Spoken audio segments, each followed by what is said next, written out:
You are so lucky. You could have been born at any point in history, but the gods decided to let you share this earth with Dr. Reiner Knizia, the greatest board game designer who has ever lived, and continues to do so. This Bavarian bad boy of board gaming has designed over 700 games. Your favourite designer has probably designed 5, and only 3 of them are good. So this year, I made it my mission to play 100 of Reiner Knizia's games, and today I'm going to be ranking them to separate the very best from the curry worst. Let's start with the tiers, and for each one I've got an iconic picture of the good doctor. Starting at the bottom, we've got low-res Reiner, and this creepy digital version of Reiner Knizia. This is taken from a Nintendo DS game that he released, which was like brain training puzzles, and there's like multiple avatars of him in this game, and I love this one because he's got this like creepy, oh, I saw you from across the bar vibe to it. These are the games that are terrible. You know, you design 700 games, some of them are going to be bad. I wouldn't recommend any of the games in this tier. Then we've got We're on Rocky Ground. This is from some boxing game where they used his image to portray one of the characters. These are the games that, you know, there's bits that I like, but I wouldn't really want to play them again. They're not terrible, but they're really not great either. Then we've got It's Just a Game Boy. Here's a picture of him playing a Game Boy in the most 90s photo ever. These games are just average. I didn't hate them, but I can't get excited about them either. And then we've got Designer Reiner. This photo is just perfect. He looks like a Cold War spy. But now we're into the good games. These are better than most board games on the market. But when it comes to Reiner Knizia, he can definitely do better. So most of these games aren't in my collection. Just below the top, we've got Pure Magic. He looks like a magician in this photo, and Reiner means pure in German, so just a little bit of German-English wordplay for you there. I love all of the games in this category. I own all of them. They're not as amazing as the next tier, but they are brilliant, brilliant games. And the top tier is He Walks Among Us. It's a religious experience being a Reiner Knizia fan, and this just shows him as like the patron saint of board game. I got this off a patron who actually has this photo in a frame on their board game shelf to show how much they love Reiner Knizia. And this tier is the best of the best. This is why he's an incredible designer. My favorite games of his, and games that will just be in my collection forever. We're starting in 1992 when his first proper games came out, and going in chronological order from here. We start with Loot, and this is a very light pirate card game. And what I like about this game is there's a real freedom to it. You can either draw a card or play down a merchant ship that everyone can compete over, or you can try and win one of the other merchant ships. So it's all about timing when you play these ships out. Have you got enough strength to stop other people from winning it? You're trying to get the most gold. There's a lot of vying for things, fighting with the other players, so it really fits that pirate theme. And it feels unlike any other card game I have, so it's stuck in my collection ever since I've had it. And I think it's been in print pretty much ever since 1992, which shows kind of how popular it is. So I'm putting this one at Designer Reiner. Already in 1992, we've got a classic Knizia game, and this is Modern Art.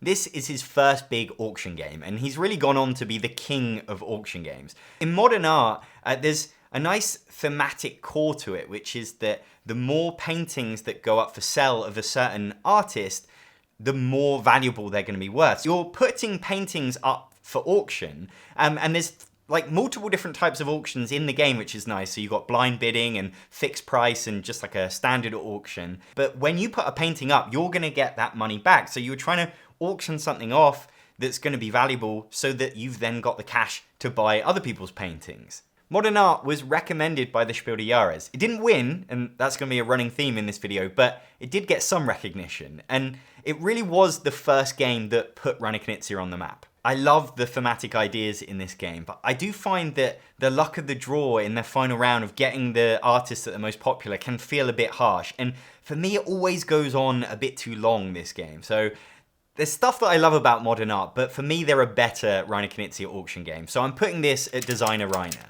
We started good, but in 1993, we've got Tutankhamun, and this is one of the most boring Knizia games I've ever played. I've played the more recent version from 25th Century Games, and you've got this river of tiles, and you move a boat on your turn to pick up a tile, and you're trying to collect sets and have the most of a set. That's it, and the decisions are just so dull.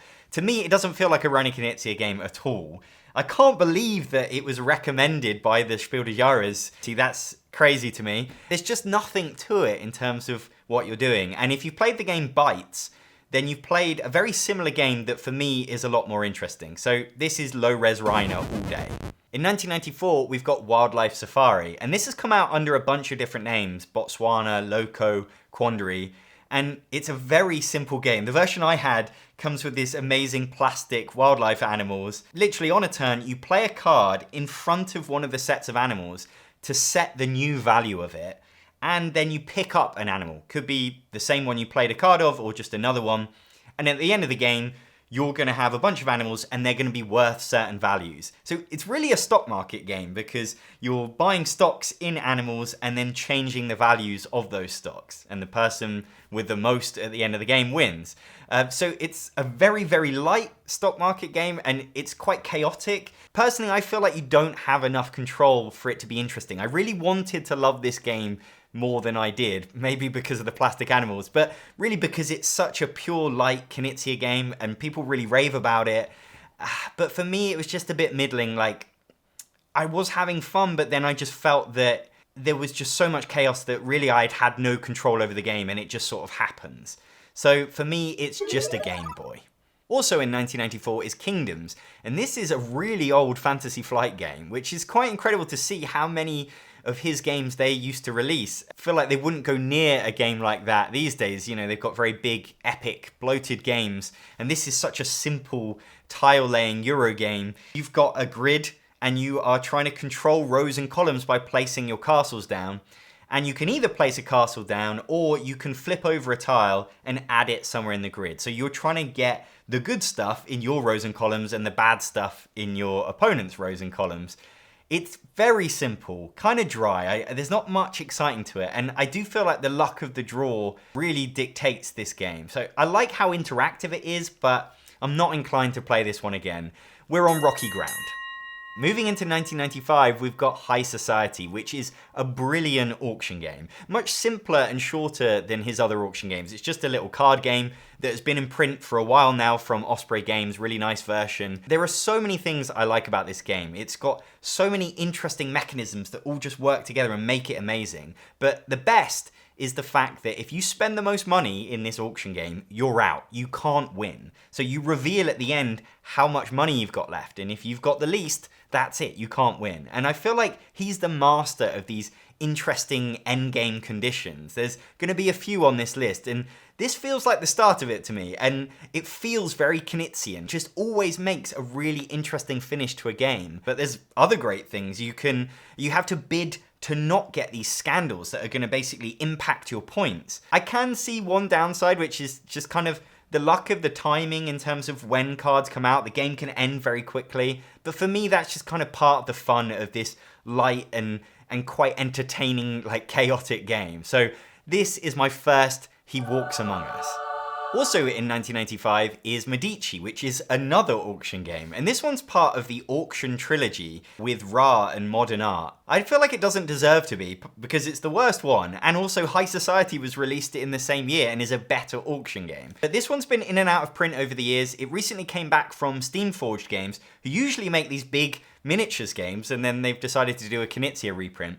And Medici was recommended for the Spiel des Jahres, but it didn't win because that was the year Catan won. It's set in Italy in the 15th century, and you play as merchants, and you're bidding on goods to get onto your ship. And one of the things I like about it is that the auctioneer can flip over cards, and if they flip over like 3 cards and someone doesn't have space for 3 goods on their ship, they can't take part in that auction. So you can kind of screw each other over about how big the auctions are. But you're collecting goods to try and move up tracks, and I always find tracks quite boring. But the thing that I dislike about Medici the most is the fact that you're bidding with money, which is your points. So you've got to spend money to make money, but it's very hard, especially for new players, to value stuff in this game. So I've seen people get carried away with their bidding, wasting their money, and then not getting much in return, and therefore like imbalancing the economy of the game, which means you sort of hand victory to someone else. So I just don't think it's very forgiving to new players, and there's just way more interesting things going on in his other auction games. So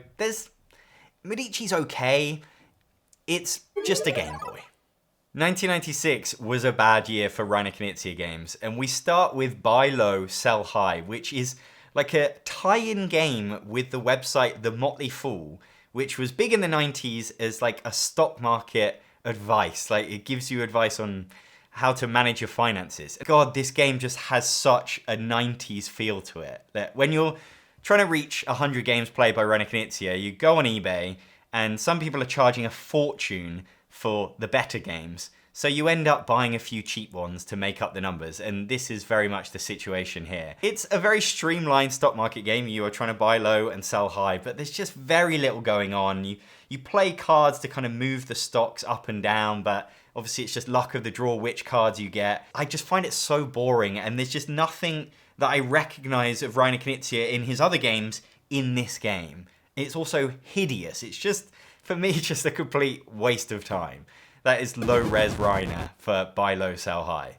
Also in 1996 is Classic Art, which is the new name for the game, released by Simon because they've got the rights to modern art, so then they wanted to do classic art. Both Knizia, both about art, but they've really got little in common, and this game is so much worse than modern art. You're betting on how you think these arts are going to be valued at the end of the game, and it comes down to what cards people play, but you don't know what cards people have in their hand, so you're just making guesses. I found this game such a waste of time. It's so long. It's just like this box full of nothing. This is low-res Reiner. To round out 1996 is Twins, and this is one of the worst games I've ever played. It's a card game. I played the reprint by Oink Games, and I can't remember much about it. It's been a long time since I played it, but I remember it was just all came down to the luck of the draw, and I just remember hating it so much, like such a waste of my time. This is low-res Reiner. In 97, he released Tigris and Euphrates, and this is considered classic Knizia. If you're a big fan of Reiner Knizia, then usually this is in your kind of top 3 games. I've never been able to get hold of a proper copy of it. It's been out of print for years, and so I've only played it on Board Game Arena, and that's just not how I want to experience the game, because it's one of his heavier games. If you've only played Ra and Modern Art, this is a step above that.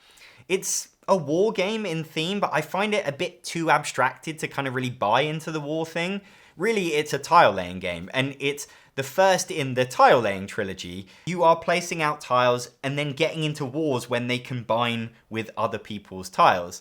And it's the first example of this Knizia endgame condition of you needing to have a balanced score across all your colours. So there's like 5 colours in the game. If you've got 10 points in one but 20 points in all the others, you're only going to score 10 points. So you need this perfect balance.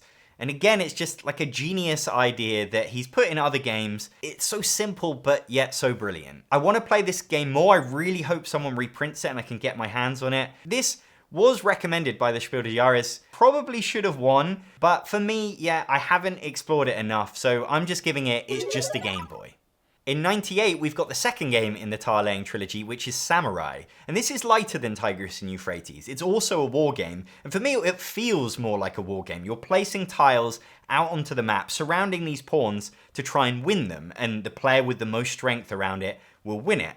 And it's the first game of his where you really want your fingers in all the pies. You want to be over here and here and here, and it gives you this like stressful feeling of where do I go? And I really love that. You see that in a lot of his games. But for me, this one, I got rid of it because I get AP with it. It is very thinky, and I slightly prefer another few of his tile-laying games. So I love this game, but the fact is he's so good, he's got even better ones. So I'm putting this Designer Reiner. Also in 98 is Circus Flaccati. This is a push your luck card game that recently came back into print from Plate and 25th Century Games. It's a game where you flip cards off the top of the deck like blackjack, and if you draw the same color as already out, then you go bust. So it's got that very simple idea, but there's some cool things going on. You only score the highest number of each color that you collect. It makes you want to keep pushing to get other colors come out. There's some cool decisions there, but it's not quite as good as some other push your luck card games I have. I prefer games that involve the other players on your turn, so you're not kind of sitting around not being involved. So this one's good, but it could be better. It's just a Game Boy. Then we've got Escape or Rapido, which is a push your luck dice game that I just did not get on with at all. You're rolling dice to try and move along a track and get to the end first. And there's this thing where you roll 2 dice and then you put them in a hierarchy. It's kind of like a risk-taking thing of like, you could get bumped off. How good do you think your number is? Do you think other people can beat you? It's kind of a cool idea in theory, but I just found the game so slow. There's so much brutal luck in it. It's one of those push your luck dice games where you're just waiting for other people to roll dice. There's nothing to do when it's not your turn. I just don't find it entertaining enough. This is low-res Reiner. To finish off 98, we've got a classic Knizia, Through the Desert. This one was recommended for the Spiel des Jahres, and deservedly so. This is another one in the Tar-Laying trilogy. You are placing out lines of camels on this map.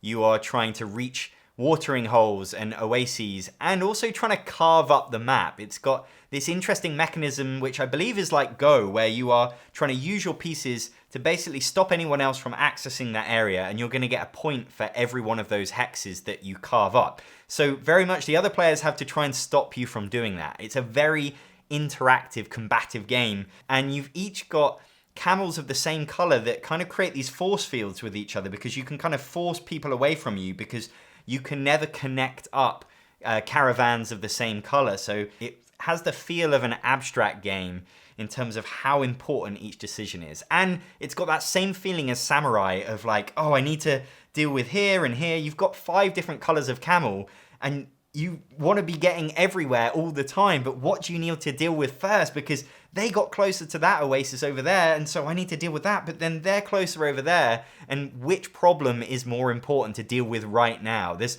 so many plates to keep spinning. This was originally from Fantasy Flight, but now there's a really nice version from Allplay, which comes in a much smaller box. So I really appreciate getting to fit such a great game into such a small package. The only thing I have as a downside for Through the Desert is just that the kind of first turns of setting up where you start your camels are so important to the rest of the game, and it's just quite a big decision to make up front. It feels a bit like in Catan, where you have to place out your starting things, and you can really screw yourself in the game if you place them in the wrong place. But the more I've played this recent version of it, the more I've loved it. So it was going to be pure magic, but I'm actually upgrading it to He Walks Among Us. In my opinion, 1999 was Reiner Knizia's best year. At this point, he was 42 years old, and he released 3 incredible games. We start with Lost Cities, which is a brilliant 2-player card game. On the face of it, it's so simple. You play a card and draw a card, but you're so desperate not to give any of those cards to the other player. If you discard a card, then they could take it. But if you don't do that, then you won't be able to get new cards into your hand, and you desperately need certain cards to complete your expeditions. You are just creating these runs of numbers in different colors. But to start a new expedition, you have to effectively pay points to the game. It has this great feeling of risk-taking. You don't know if you're going to be able to get those points back. And if you can really focus on an expedition and get loads of cards in it, you're going to get rewarded with even more bonus points. There's so many little ideas in this game that just bring the game alive. For me, it's just like the perfect 2-player game with that level of interaction, and my favorite Reiner Knizia game. This is He Walks Among Us. Also in 99 is my second favorite Reiner Knizia game, and his best auction game, which is Ra. And this one was recently reprinted by 25th Century Games in a wonderful edition with Ian O'Toole artwork that just makes it look amazing.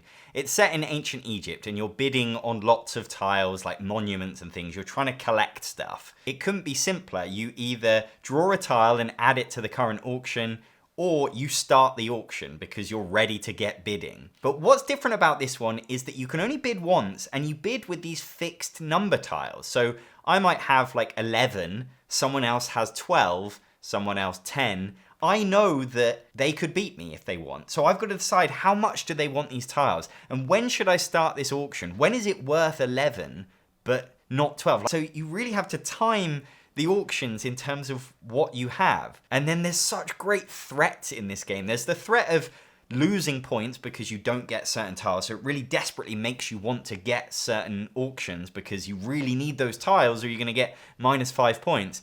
And there's the threat of getting to the end of the epoch and it just running out of time, and you didn't actually get to use your 3 bidding tokens. You didn't win as many auctions as you deserved because we ran out of time. And that happens when these raw tiles get drawn out of the bag and they force auctions to happen.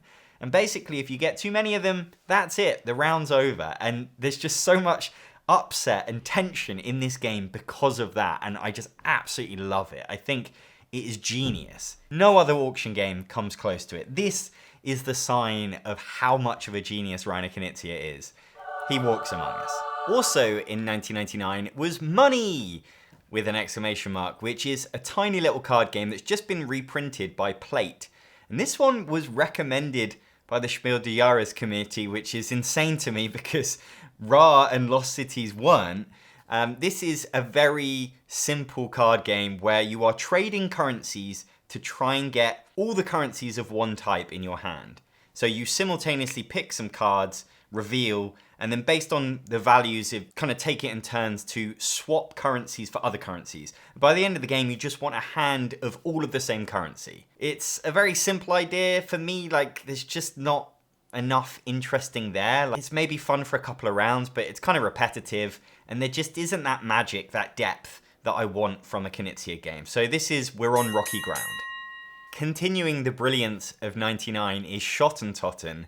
This is another 2-player card game that feels similar to Lost Cities in a lot of ways. You can kind of see that he sat down with a deck of cards that run from like 1 to 10 in different colors and came up with 2 different 2-player games that I love both. You can definitely own both. But the idea is you're 2 Scottish clans fighting over a border and you're trying to win different battles, and you're creating these simple poker sets. So you want 3 of a kind or a straight. If you've got a stronger hand, then you will win that battle, and you're trying to win 5 battles overall, or there's a really nice spatial thing of trying to win 3 adjacent. So if you can see that your opponent's clearly going to win 2 next to each other, you really need to defend the 2 either side of that. It's very simple, like Lost Cities. You are playing a card and drawing a card. You are just desperately trying to get the cards that you want. It's a game of kind of speculation. You have to start playing onto battles before you know what cards you're going to get. How long do you hold out? How long do you cling on to the dream of getting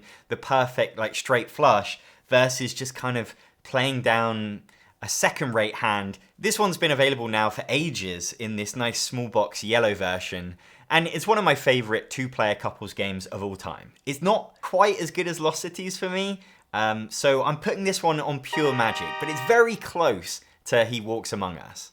The 5th game from 99 is Rhinelander, and it's quite incredible to me how in 1 year he managed to make 5 distinct and brilliant in their own way games. And Rhinelander was a really nice surprise. It was actually the last Knizia game that I played just before making this video. I found it on eBay. It's been long out of print and really deserves a reprint. You're trying to control spots along a river, the River Rhine, and you placing your knights down by playing number cards that match the spots on this river.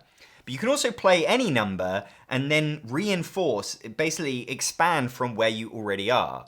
And you're trying to create these duchies, but control them, not let other people take them off you, because you can basically, if you get a majority, you will then own the duchy. You could steal it from other people. It's got an interesting thing where if you do get it stolen from you, you actually score points, which feels like kind of a modern thing of like being compensated for having previously owned it.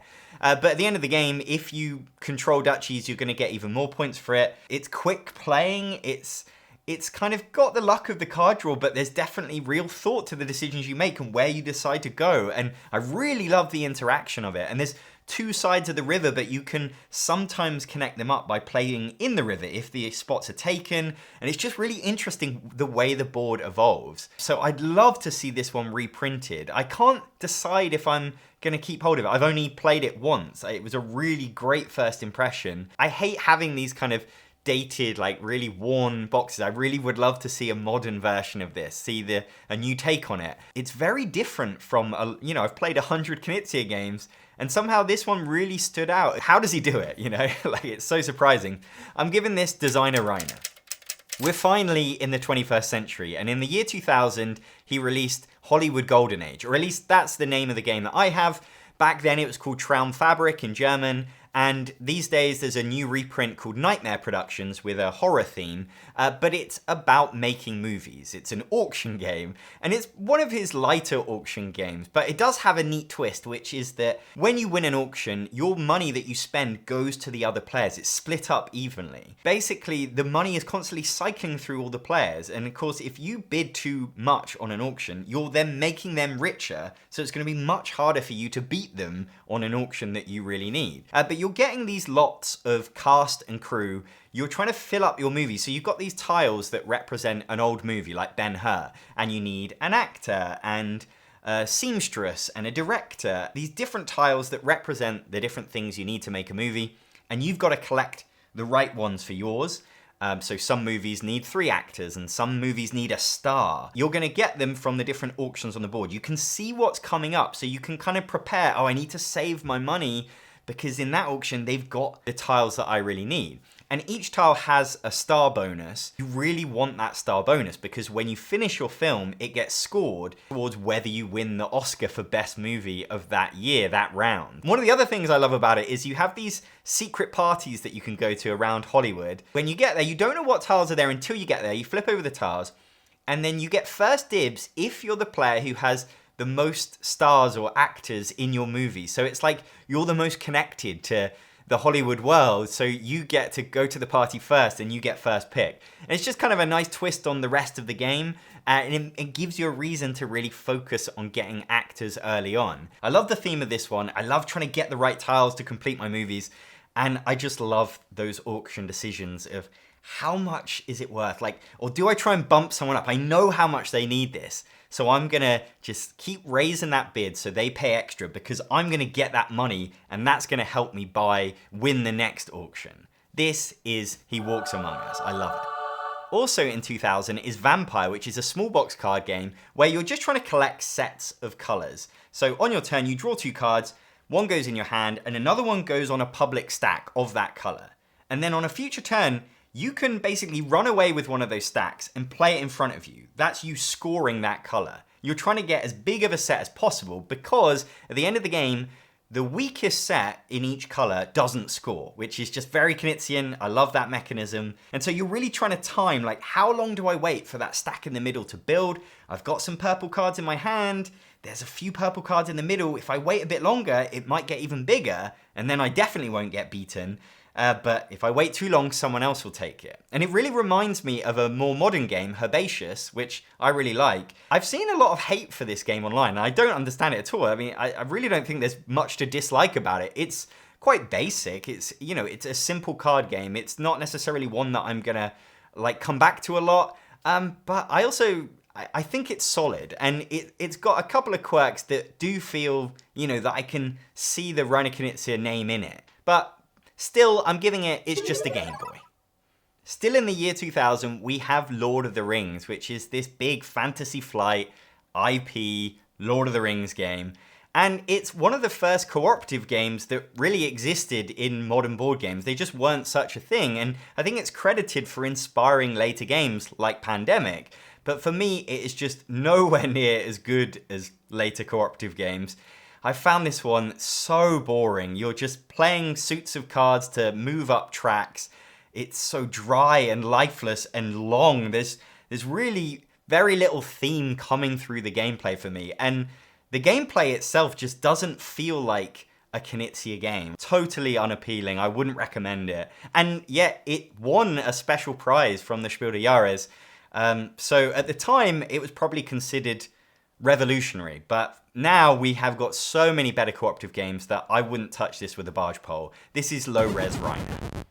Still in 2000, we've got Taj Mahal, and this is one that just didn't capture me in the way I was hoping it would.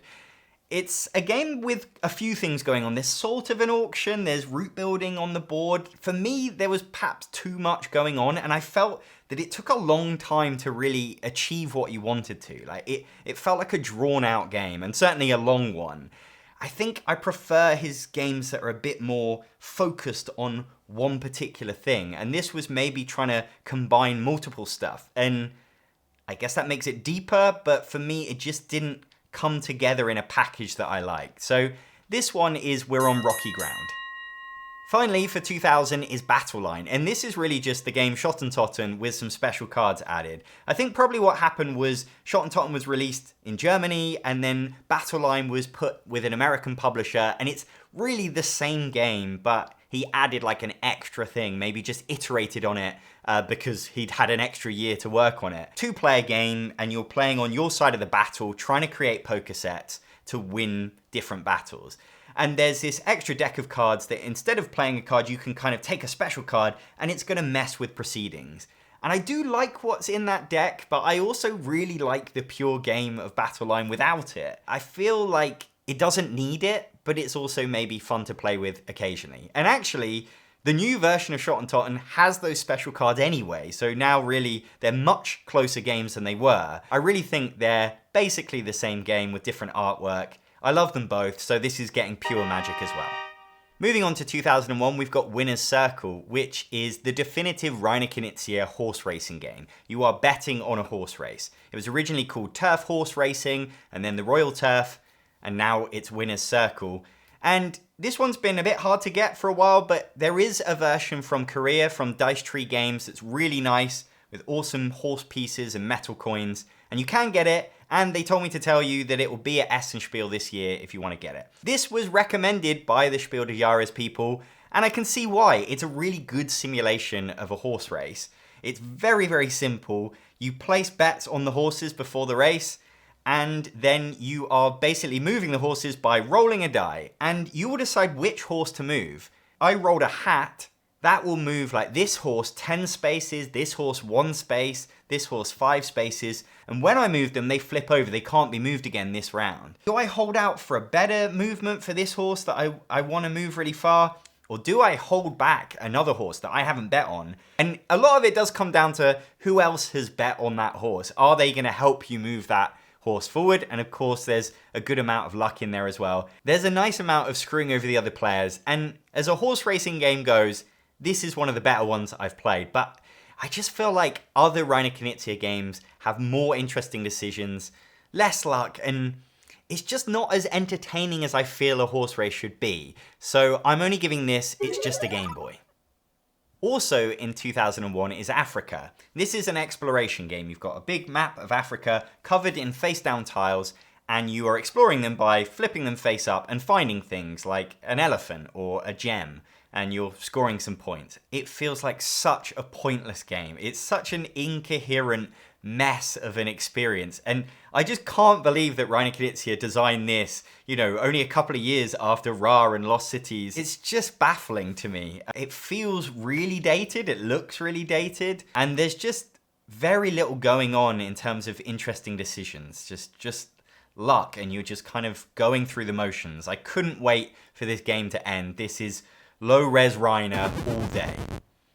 Moving on to something better, in 2002 we've got Lord of the Rings Confrontation, which is a head-to-head two-player Lord of the Rings game where one player plays as the Fellowship and they're trying to get Frodo into Mordor, and the evil player is trying to kill Frodo. And it's asymmetric because you have your own special characters. And like Stratego, the other player can see where you're moving them, but they don't know which character is which because they're hidden on these like plastic standees. So they even have writing on to tell you what they do.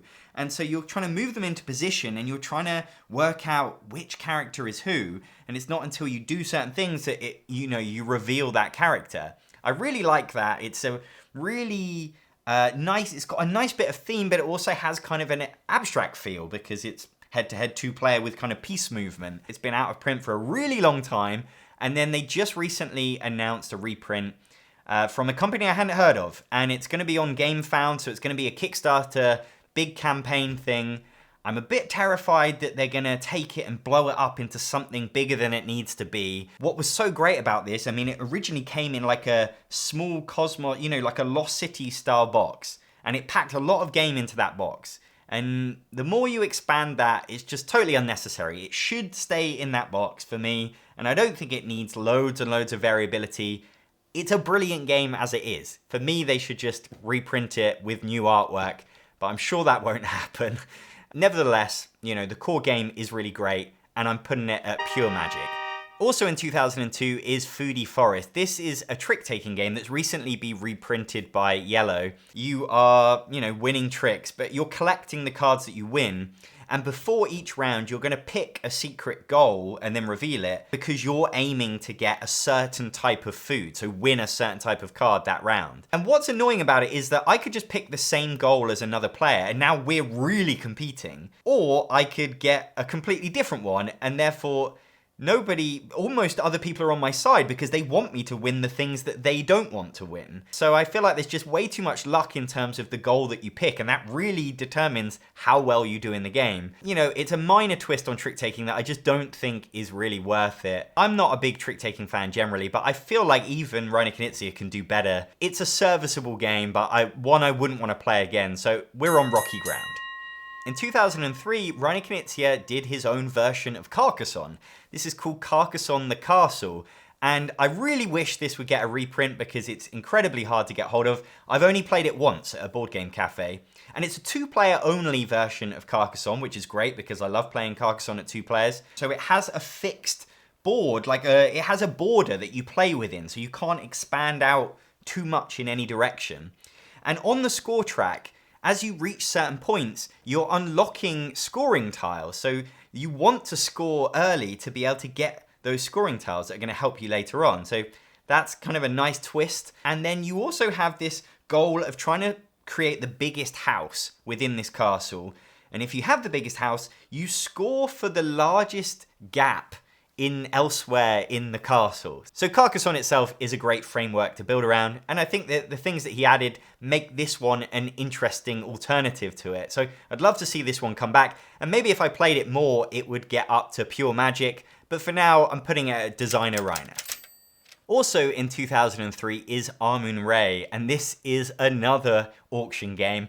Again, considered a bit of a classic Knizia, and this one was recommended for the Spiel des Jahres again. Still hasn't won at this point in 2003. We've been going for 11 years without a win. I played the 20th anniversary edition from Alley Cat Games, which has got nice Vincent Dutrait artwork. And again, he's coming up with new ways to do an auction that I really like. You have these auction tracks. So if you bid on a spot, you bid on a fixed amount, and then another player can come along and bump you off by outbidding you. But they have to increase by the amount on that track. So it's like, if I bid 10, then they would have to bid 15, and then the next person has to bid 20. So you're forced into raising by a certain amount.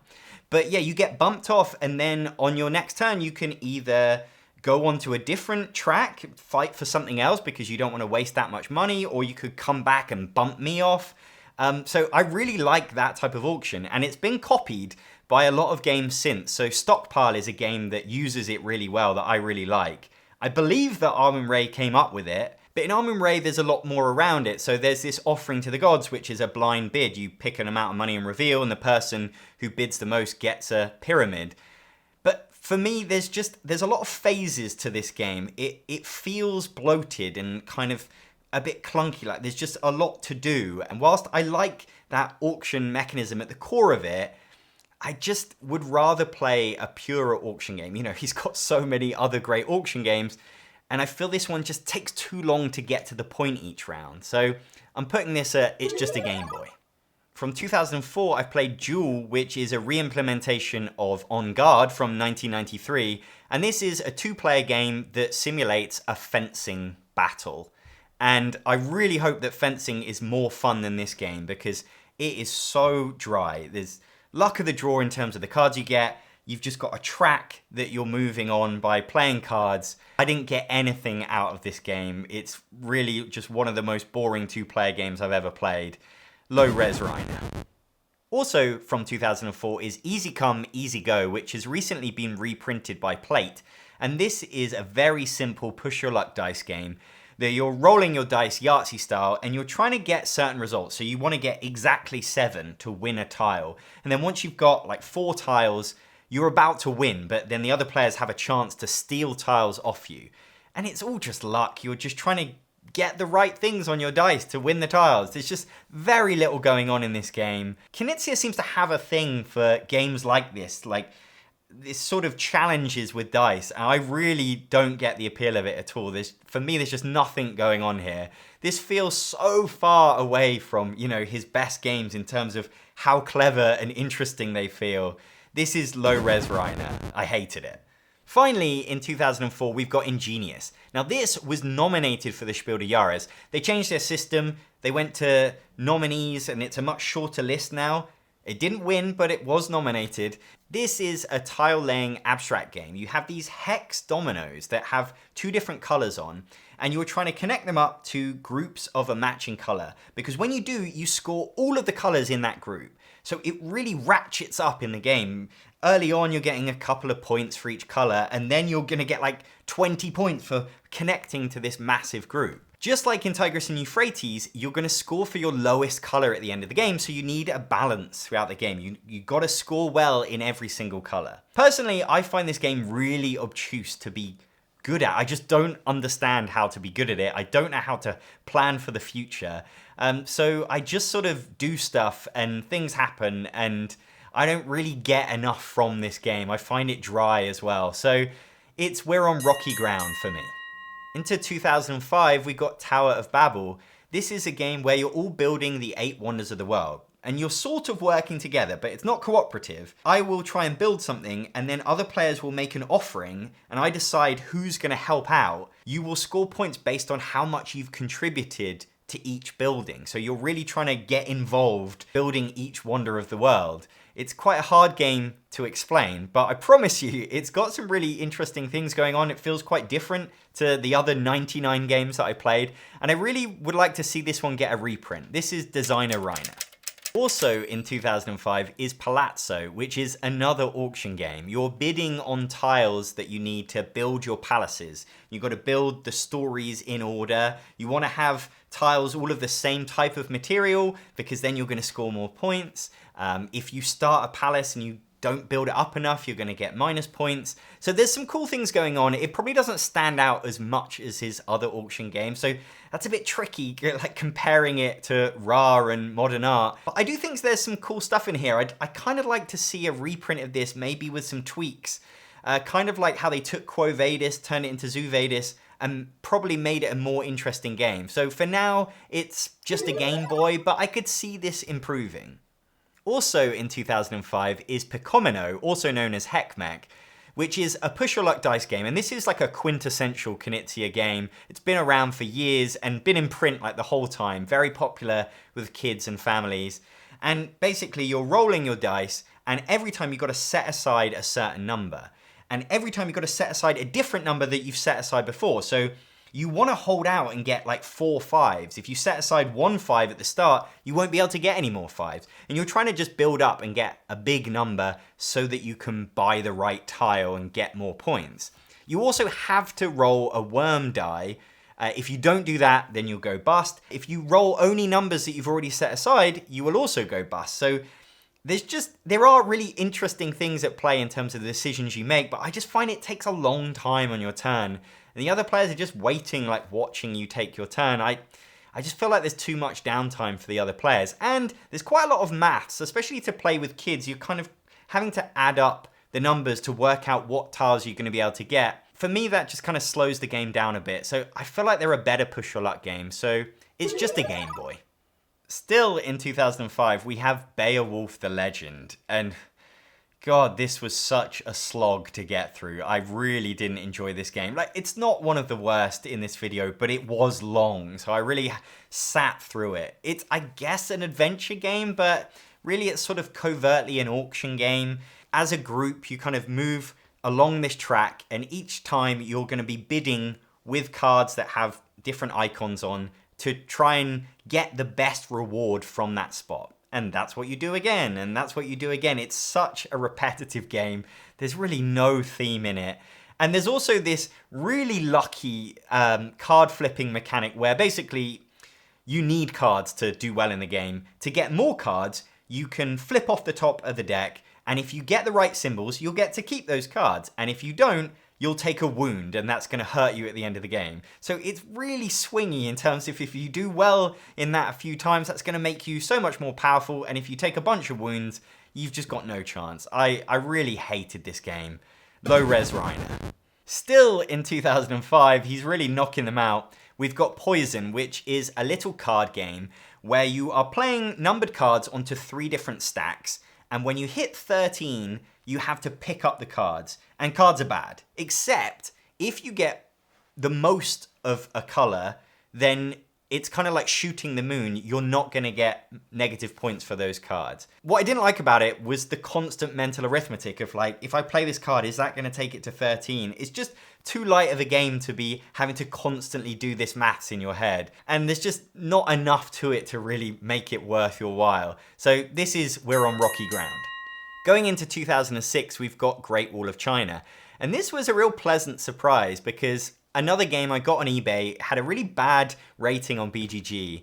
And I just feel like I've learned a lot about BGG ratings. The older the game is, the less you can trust its rating. I've played some great games for this video that have got terrible ratings. And there are so many modern games that are like up into the 7s on BGG and they are rubbish. I just think it's because over time, you know, this is a game that's almost 20 years old, the ratings just come down and down. People play games more.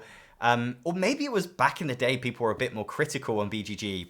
Either way, this game doesn't deserve its rating. It's a simple card game. It's kind of area control where you are playing on different lines. You are trying to win that line to get the points prize at the end of it. And so you play a card, and then the next person plays a card, and you're trying to outdo each other. And every time it comes back round to you, if you've got the most strength there, you're going to win the prize.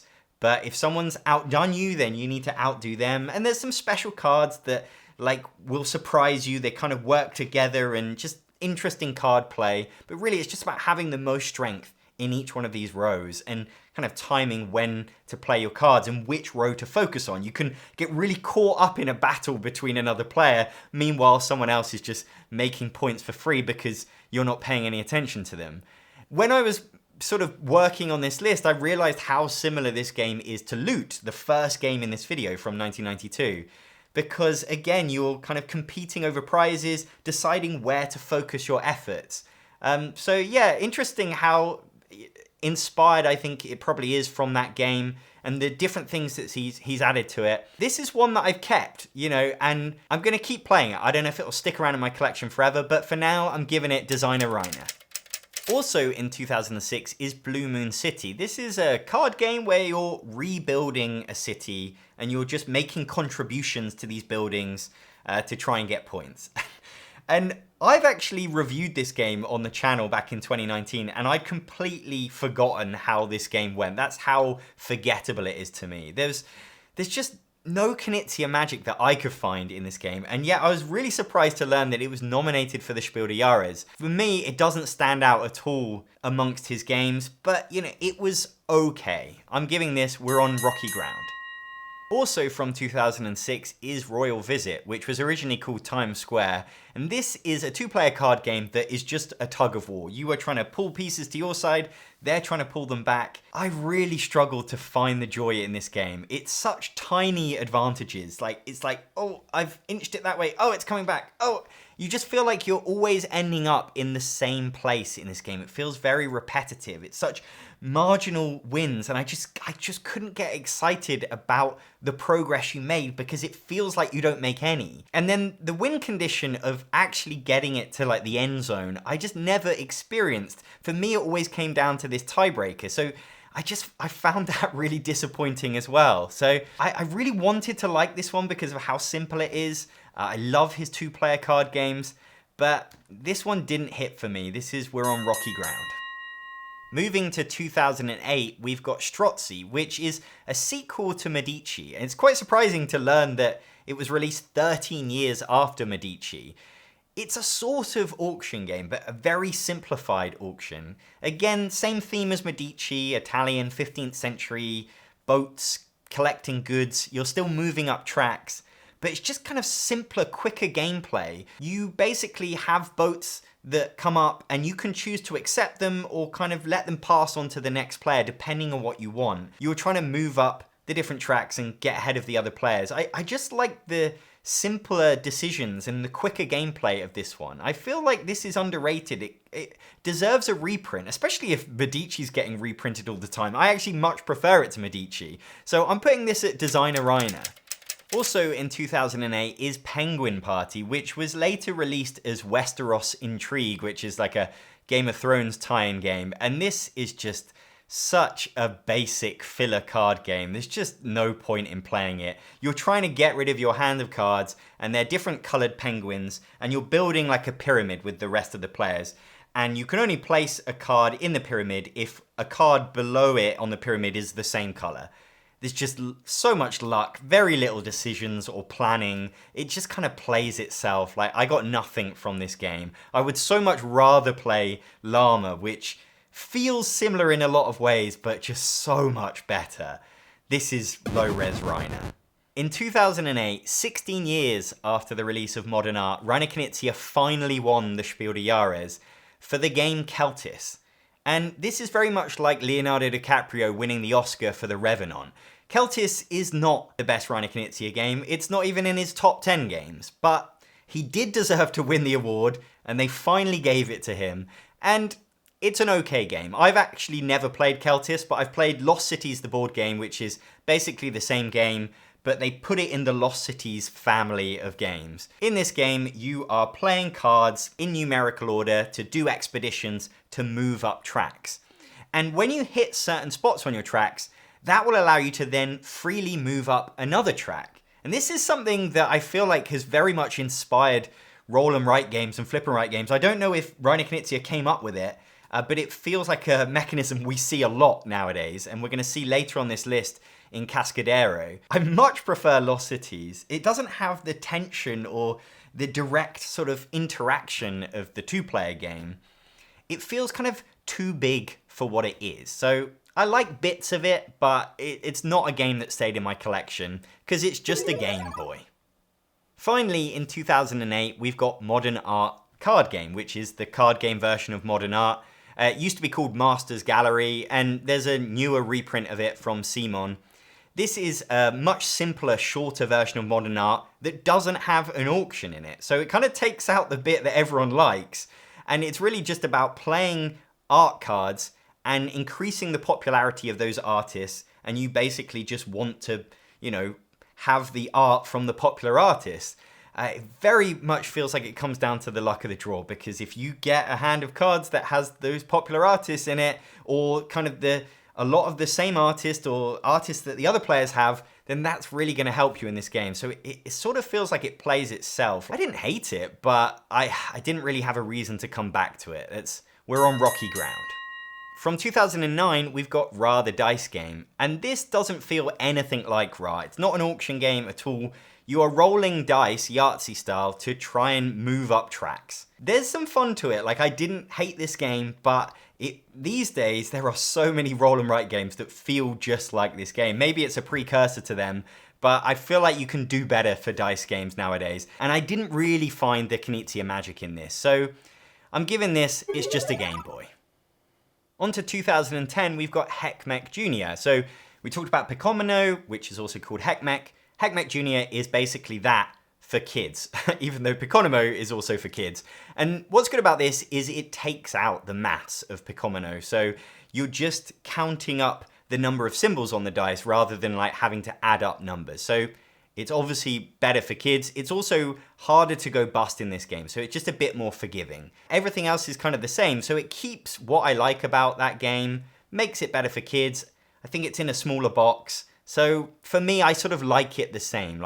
There's a reason for it to exist. I don't personally own it, but maybe one day when my kid's a bit older, I could imagine playing it with her. I'll give this, it's just a Game Boy. Also from 2010 is Kariba. This has had a recent reprint from Helvetique in a nice small box version. It's a very simple card game. You are playing animals around a watering hole. Each animal is a different number, so the elephant is number 10, and if you ever play the third elephant or any animal, then they're gonna chase away an animal of a smaller number. And so you're going to collect the points of the animal it chases away. It sort of works in a circle. So number 1 is the mice. The mice can get eaten by bigger animals, but the mice will scare away elephants. So it's all about timing. You don't want to, play the second card and then set someone else to play the third. It has a nice flow to it. It's like very much just play a card, pick up a card. It has that kind of feel of a traditional card game where you can just kind of chat and, you're not really making huge decisions in this game. So I like the feel of it, but it doesn't really have that sort of extra level of magic that I want from a filler game. I'd totally play it, but it didn't stay in my collection because it's just a Game Boy. Finally, from 2010 is another IP game, this time The Hobbit. And this is arguably worse than Lord of the Rings. It's very different. It's a competitive game. You're adventuring along a track. Every turn, you're going to be simultaneously picking a number card, and that's going to determine, based on who's got the higher number, who moves first, who gets what resource from the track. And you're collecting those resources so that when you get to the encounter phase, you're going to be rolling dice, spending resources to try and beat certain challenges and get points. It is so repetitive, so luck-driven, so boring. There's nothing redeeming about this game, and it's so long. Like, I would not recommend this game to anyone. Low-res Reiner, of course. I haven't played any of his games from 2011, so we move on to 2012. Oh, sorry, my table is just reminding me that this video is sponsored by FlexiSpot. In fact, this table, which has been in the last 32 Actualol videos, has secretly been a standing desk this whole time. Specifically, the E7 FlexiSpot standing desk.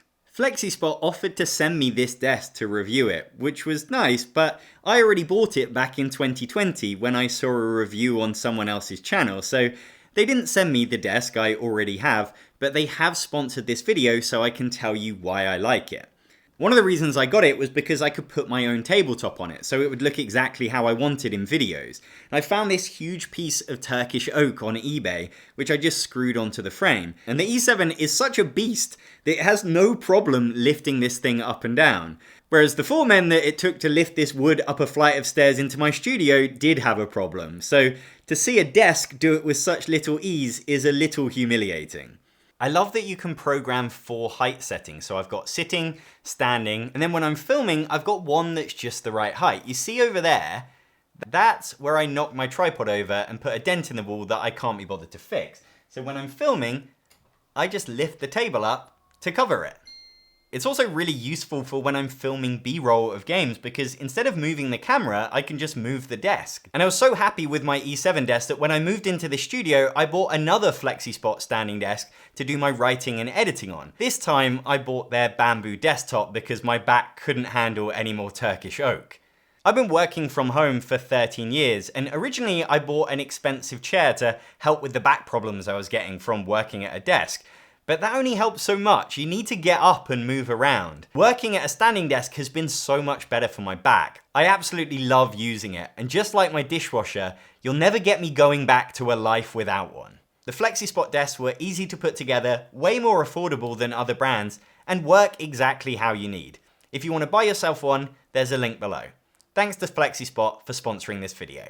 From 2012 is Butterfly Garden. Well, this is the new name and new theme for it. It's just been published by Korea Board Games and Capstone Games, but originally it was called Indigo, and it's very much an abstract game. You are laying tiles, connecting up these pathways to try and attract butterflies to your flower beds. And it's got this like confusing mesh of pathways, so you'll play a tile and move a butterfly along your path, and then someone else will like pull the butterfly in another direction, and then you'll pull it back. It's a game that's a bit hard to plan for the future. You can play a tile wherever, so I really like that there's the potential for strategy, but it's quite hard to look at this like mesh of pathways and really like look ahead and be like, oh yeah, I really need to make that move. It feels like you're firefighting, like trying to desperately save the butterfly by being stolen from someone else. But what I really like about it is that you have, in a 3 and 4 player game, you share the flower beds on the outskirts of the board with another player. So it's got this kind of semi-cooperative feel where you both want to get this butterfly over here, and then over this side of the board, you're working with another one of the players. So that's just like a really cool aspect to it you don't see in many games. It looks a lot like the game Suro, which I don't like at all, but It feels very Knizian to take a game that's wildly popular and just make it more interesting. This has way better decisions than you're going to find in Tsuro. And I like that you can play a tile and kind of send a butterfly like halfway around the board because you've connected up all these previously placed pathways that hadn't been used until now. So there is the potential for some like really cool moves. It's just quite hard to see them ahead of time and feel like, oh yeah, I really planned that. I don't know if this one's like for me long term. I think it's a really solid game, but I just don't know if it's like my style of game. But I'm putting it Designer Reiner. Also from 2012 is Chin, and this one's really hard to get hold of. I only got to play it because my friend Ben was willing to pay over the odds to buy it secondhand.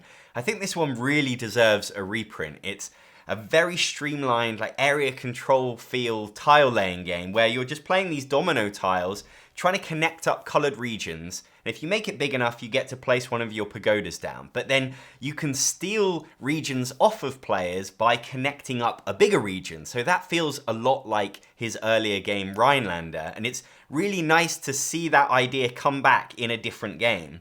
Then you can also connect up to these villages, and the player with the most pagodas around a village also gets to place a pagoda on that. And it's just a race to get your pagodas down on the board. So it's just a really streamlined, thinky, competitive area control game. The rules couldn't be simpler, and I just really like this game a lot, but I've only played it once, so I feel like this one could go higher, but for now I'm giving it Designer Reiner and really would love to see a reprint of it. Then we've got a big jump from 2012 to 2016, where he definitely was releasing games in that period. I just haven't played them. I think they're quite hard to get hold of. A lot of them have ended up out of print. And I guess there maybe just weren't any classics that have really endured in the way that other ones have. In 2016, we've got Medici the card game. This is a very simplified version of Medici that was released with like a Kickstarter for a reprint of Medici. This one doesn't have an auction in it. You've got goods that you're collecting and you're flipping cards and sort of deciding when to take them.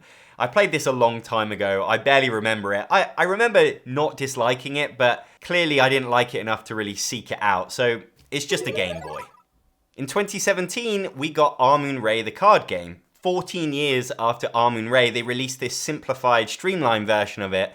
And I really like how they condensed the gameplay of Amun-Re down. You still got the bidding tracks that I like. And in this, there's a fixed numbers that you're bidding with, so it's a little bit like Ra. It still feels like there's too many phases, like a little bit going on for sort of what you ultimately get. So I'd rather play this than Amun-Re, but I'd rather play other auction games than this. So I'm putting this Designer Reiner. Also in 2017, we have the Quest for El Dorado, and this is the game that put Reiner Knizia back on the map. So for a lot of people that had got into gaming in like the 2010s, there hadn't been like a big successful Reiner Knizia release. And this is the one that people are like, oh, who is this guy? And so then it might make you turn back to the older games like Ra and Lost Cities to check them out. This is a deck building game, and it's a race. You are racing through the jungle to try and get to El Dorado before the other players. And you're moving your pawn by playing cards that you're building a deck to make your deck stronger and stronger so that you can move faster each turn. So it takes deck building from Dominion, but puts a board and adds like interaction between the players because you can get each other's way. You can block other players from moving through the jungle. It's interesting because Knizia talks about not playing other people's designs. Like he's so busy designing and playtesting his own games that he doesn't have time to play other games. But at some point, the inspiration from Dominion must have come. He either played Dominion or was told about it by his friends. You can't design a deck building game without having played other deck building games. And at this point, you know, deck building was blowing up. But this was maybe one of the first games that introduced a board that, you know, you're not just building a deck and sort of using it to buy points and things. You're using it to move along this board. It's similar in that way to Clank. And for me, it's just way more interesting than Dominion and a lot of other deck building games because of that. Because you've got this other thing to focus on, you've got the interaction with the players, and it also really simplifies the deck building experience. You only have 4 cards each turn. I love the things he does with the market, where once you run out of a special card, you get to decide which other special card is then going to be available. It's a really good entry level, like gateway game. but with like great amounts of strategy in. It's just like a brilliant board game. This was nominated for the Spiel des Jahres. It didn't win, possibly should have, but it's a brilliant game, and it's definitely He Walks Among Us. Also from 2017 is King's Road. This is a really simple area control game. You have a map with a road on it, and you're stopping at each town to score them. Whoever has the most in that town is going to score the most points, and second most. And on your turns, you're simultaneously picking cards that match these different towns to put your pawns on there. You're really just trying to get more pawns in a town that is about to score than the other players. It's just kind of zigging where other players zag. There's very little depth to the decisions in this game. It feels like you're sort of trying to read each other's minds, but you don't know what anyone else is going to do. There isn't kind of big incentives to lead you one way or the other. I just found this one so dry and boring. I was expecting to really like it, but it's totally forgettable. This is low-res Reiner. Also from 2017 is Voodoo Prince. This was reprinted as Marshmallow Test, and it's a trick-taking game. And the twist here, because there's always a twist, is that you go out once you've won like 3 tricks, and you score for how many tricks everyone has won. So you want to go out quite late, because if you go out early, not many people have won tricks. You actually want to go out second to last is like the best time. If you go out last, then you only score the tricks that you've won. And so you're very much trying to time when you win tricks. And that's it. I mean, I'm not a big trick-taking fan. I think this one's probably better than a lot I've played, but there's certainly ones I much prefer to this. I'm giving this We're on Rocky Ground.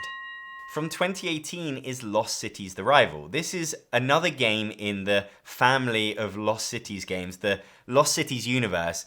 And it seems that Cosmos really cottoned onto the fact that Lost Cities is a really popular game, so let's just do more games within that theme. This is an auction version of Lost Cities, so you're still trying to create these expeditions with these runs of numbered cards, but you get those cards by taking part in auctions. And it's a little bit like Ra in that you add a card to the auction or you start the auction. So you sort of decide when you think there's a good enough pile to be auctioned off. I had some fun with this. I think it's solid, but again, he's got so much better auction games. I also much prefer Lost Cities, but I don't really see them as that similar. This one doesn't have the jeopardy of Lost Cities. You don't get minus points for starting an expedition that you don't finish. You'll have fun with it. I just think there are way better options. So this is just a Game Boy. Also from 2018 is Yellow and Yangtze, which has been reprinted as Wang more recently from Phalanx Games. And this is another war game. It's basically Tigris and Euphrates, but with hex tiles instead of square tiles. And just like that, I haven't played it enough to really appreciate it in the way that a lot of people do. So I still find that it's a bit too abstracted to feel like a war for me, and I haven't played it enough to really see the depth. For now, I'm putting it at it's just a Game Boy. Also from 2018 is Brains, Bergen and Draken. And this is part of a series of Brains games, which are all the same thing. There's these puzzles that you do on your own, and you're racing against the other players. So you flip a card, it tells you where to put some tiles, and then you've got to work out how to place the pathways to connect the knight up to the castles.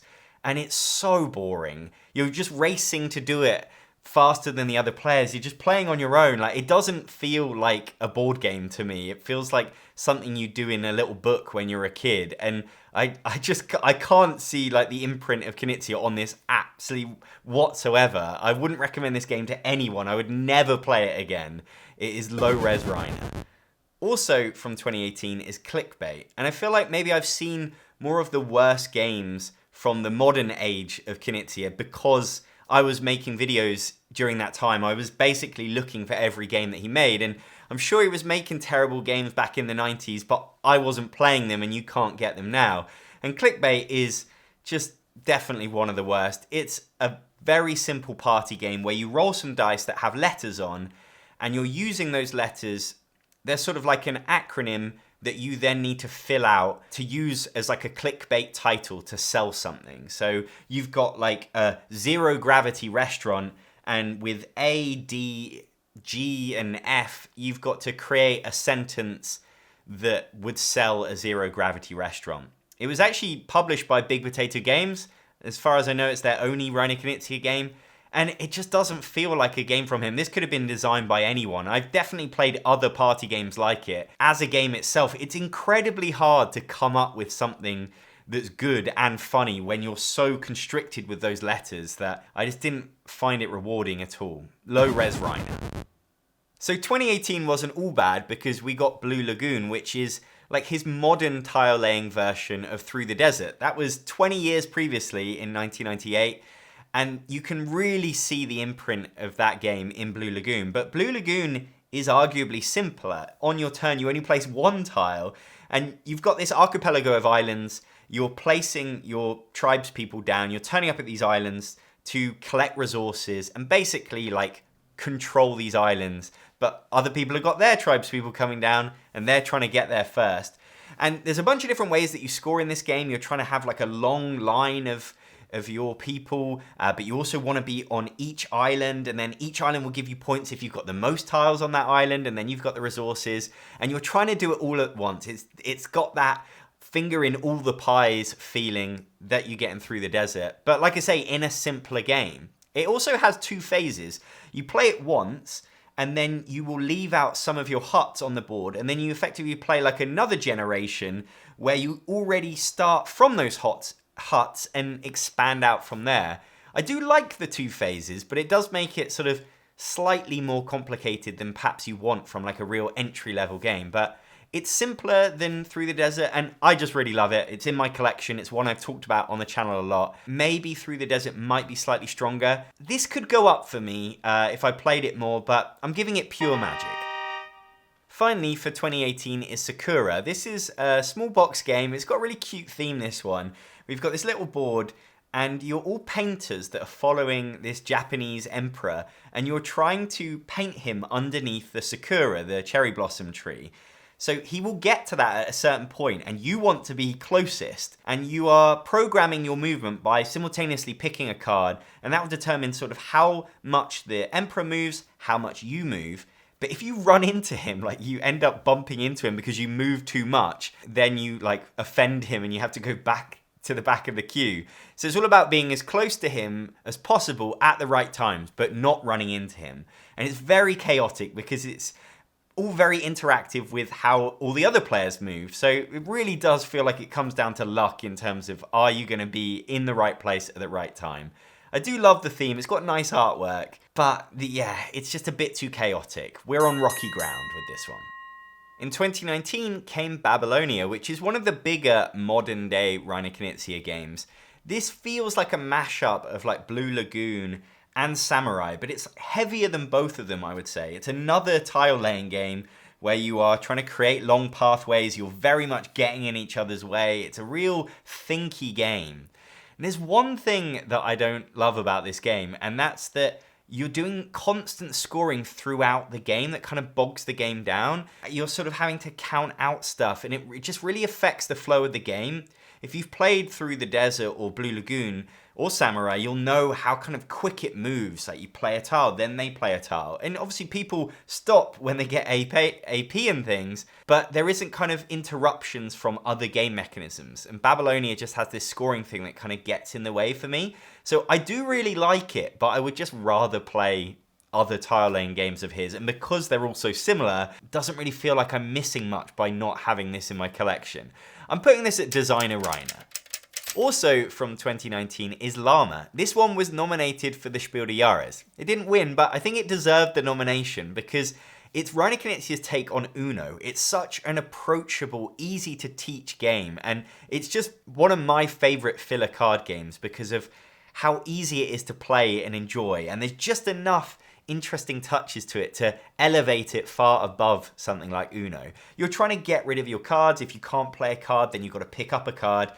But you can also choose to pass out of a round, sort of take your punishment and hope that next round you'll do better. If you do get rid of all your cards, you get to get rid of some of the penalty points you've accrued. So there's a kind of push your luck thing to it of, oh, I do want to stay in because I really feel like I could do it this round. But of course, you never do. I feel like this one deserves to be top tier, He Walks Among Us, but it's just not quite as brilliant as something like Lost Cities. It is ultimately still a simple filler game with a lot of luck going on. So whilst I love to play it, I do play it a lot, I think I'll give it pure magic.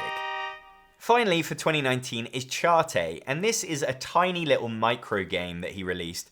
It's a 2-player only tile game where one player is playing as the land and another as the sea, and you are placing these tiles in like a 9x9 grid, and you're trying to connect up more of your region than the other player. It's okay, like a couple of times, like people insist that there's more depth to be found, but I just didn't find it that interesting. Like, it works, I just didn't want to come back to it. I've just got so many other simple 2-player games that I'd much rather play than this. Like, it's probably a clever design, but just not one that I really get much out of. So this is We're on Rocky Ground.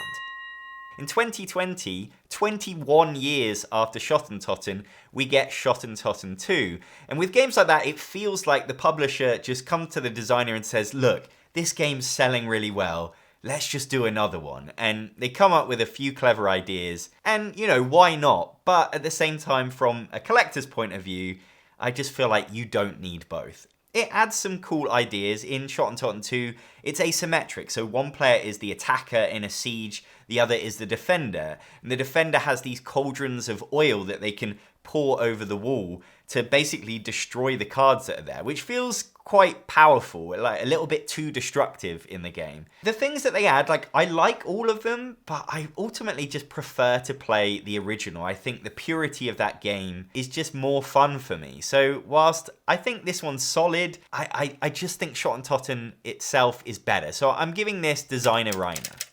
Also in 2020, we have My City, which is Knizia's first legacy game. This is a Tetris tile-laying puzzle. You flip a card, it tells you what building everyone will then place on their board. And every time you play, you're going to add new stickers to the board. There's going to be different ways to score, but it really felt like the same game over and over again with slight adjustments. I just didn't really feel like the evolution of the game was that interesting. And I'm sort of over the legacy novelty. Like, this is a good entry-level legacy game, but the game underneath has to be amazing. And with Pandemic Legacy, that's a brilliant game. And with My City, I just felt like I didn't want to keep coming back to it. It felt like a chore. This one was nominated for the Spiel des Jahres, probably because it was such a sort of family-friendly legacy game, and legacy games were still kind of hyped at the time. I didn't think it was that great at the end of it all. It's just a Game Boy. A year after Llama, we get Llama Party, which is very much the same game with like 2 things added. Plus cards, which means that you can play 2 cards at once, which is something that you can obviously do in Uno that you can't do in Llama, being able to play like more than 1 card at once. And it's sort of nice to have it in. It's also can screw you over, because if you play a plus card and you don't have another card to play it with it, then you have to draw up, so you're punished for it. And then you've got the pink llama, which you can play on top of any card. So it sort of gets you out of trouble. But if you end up with it in your hand, it's like minus 20 points. Although I'm not sure that I've ever seen that happen. So I like Llama Party a lot. I like it probably just as much as Llama. I like the things that they added, but I don't think they're crucial. You don't need to run out and try and find this game. And actually, I don't think it was released in English. My version's German. I haven't seen it in the UK at least. But yeah, this is basically the same game, so it's also pure magic.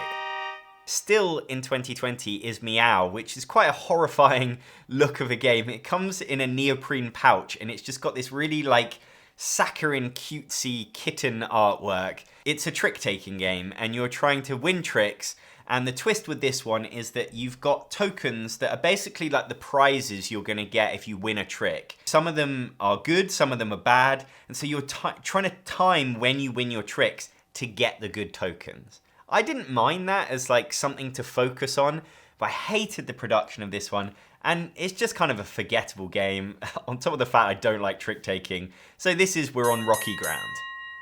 Finally, for 2020 is Sumatra, which is quite a big box game for the experience you get. I didn't really feel like it was worth it.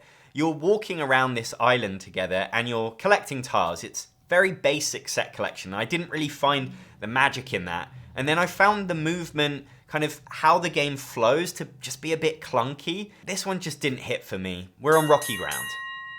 2021 is No Mercy, which is a push your luck card game. I talked about this in my 10 small games you should know about video from last year. And this was based on a game called Cheeky Monkey from 2007. And it's a very simple game. You flipping cards off the deck, and if you ever draw two of the same number, then you're going to go bust. And you're trying to collect sets of numbers in front of you, because when you flip over an 8, you actually get to steal all the 8s from around the table in front of other players. If it comes back round to me and nobody has stolen those 8s off me, then I flip them face down, I bank them, they're mine.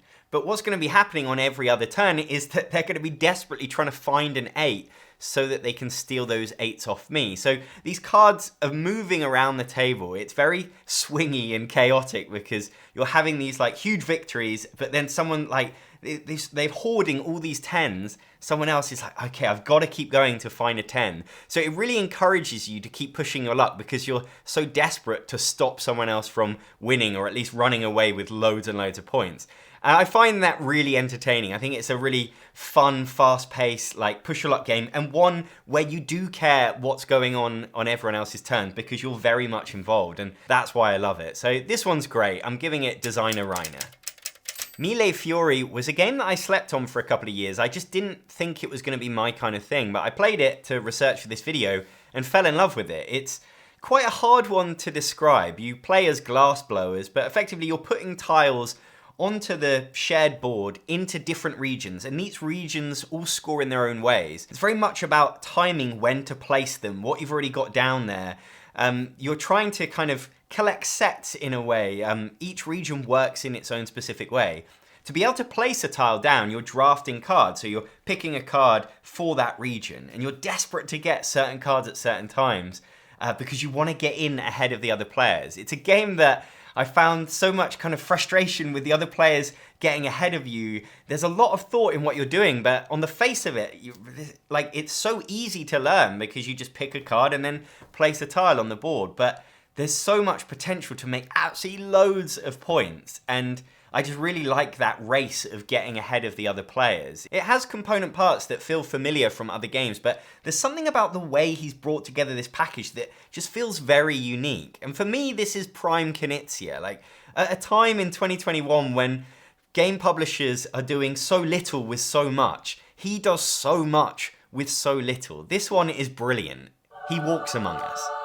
Still in 2021 is Don't Llama Dice. Clearly Llama was so successful that they released a spate of other games, and this is the push your luck dice version of it. You still have numbered cards, but to get rid of them you have to roll those numbers, and if you roll a number that you don't have, then that's how you go bust.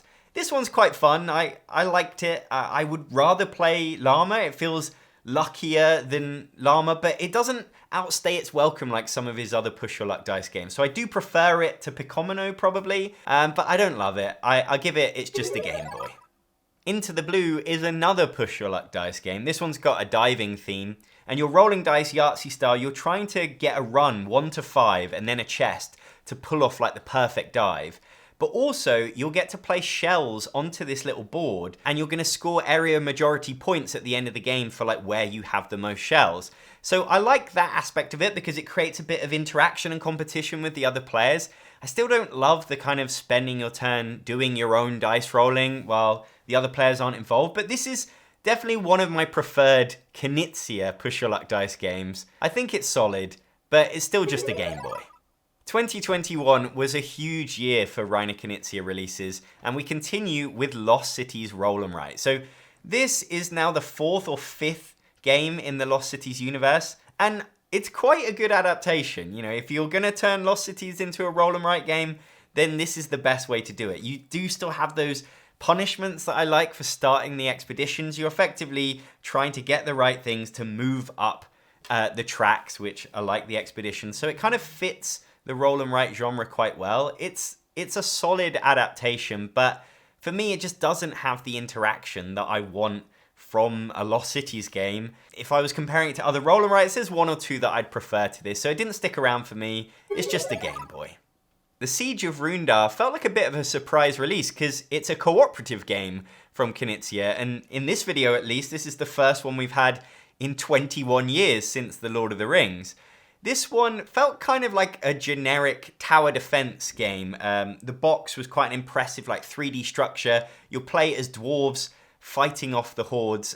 So it's got this kind of slightly boring fantasy theme. It had some interesting ideas, your deck building to build up like the weapons that you need to be able to fight them off.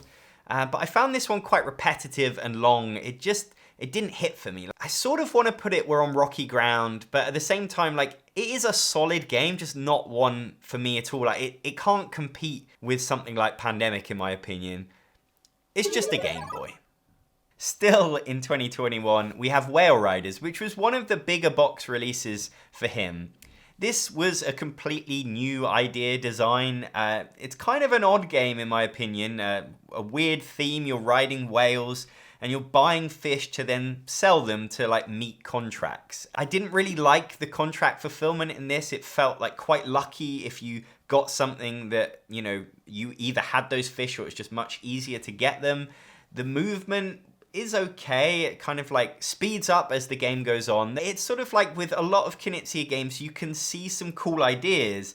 You just don't really feel that they come together in a game that you're actually enjoying. So it's still like enjoyable sometimes to play these games and be impressed by his ingenuity. Like, he's putting things into games that you've never seen in any of the games you've played so far, so that's kind of cool. And also you're not seeing in other games, but that doesn't mean that they're actually fun. And this one didn't do it for me. We're on rocky ground.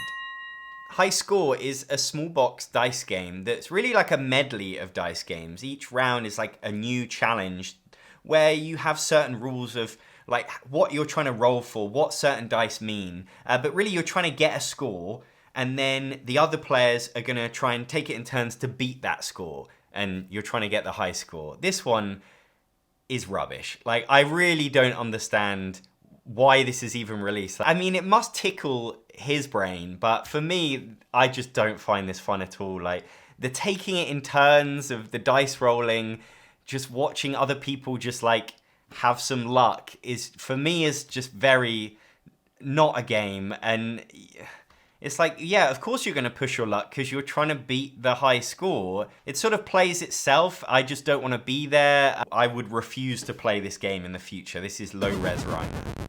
Art Robbery is a small box game from Helvetique where you are trying to steal tokens. You're playing numbered cards to steal that token. That's going to be points if you've still got it, but you can steal tokens off of each other. So it's quite a chaotic game where these tokens are moving in front of everyone, and eventually the round will end suddenly, and whatever you've got in front of you is going to be your points. You play 4 rounds, player with the most points wins. This one's fun a few times, but there's just no depth to it, and I think he's got better filler games, so I don't hate it, but we're on rocky ground. Equinox in 2021 was a reprint of Colossal Arena from 1997, and this is a betting game. You've got a bunch of different creatures that are sort of in a tournament, and each round, one of those creatures is going to be eliminated based on the number that's played in front of them. So you'll be playing these cards out, and whoever's the lowest in that row is eliminated. And you're placing bets on which animals are going to make it to the end. You're trying to keep the animals alive that you've placed your bets on to get points. And I like this one more in theory than I did when I played it. I find that it goes on too long. You really don't feel like you've got much control over it.